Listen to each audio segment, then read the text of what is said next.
यशस्वी कवी मंगेश पाडगावकर यांच्या फुलपाखरूनिय या पुस्तकातील कविता. आईच्या तक्रारी. बुटातल्या मोज्यांना वाईट वास येतोय, वेळच्या वेळ धुवायला टाकावे की नाही.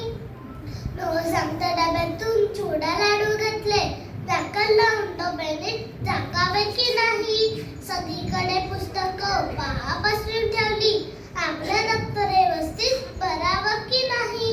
घड्या न घालता कपडे तिथेच टाकून गेला, दिलेलं काम नीट करावं की नाही. अंघोळ करून आला आणि कपडे बदलल्यावर तिथेच टाकला टॉवेलचा ओला ओला गोळा. गणिताच्या पेपराचे कालच मार्क्स एकूण 100 मार्कांपैकी मिळाले 16. सारख्या अशा तक्रारी करीत असते आई. कोणाविषयी बोलते ते काही कळतच नाही. धन्यवाद.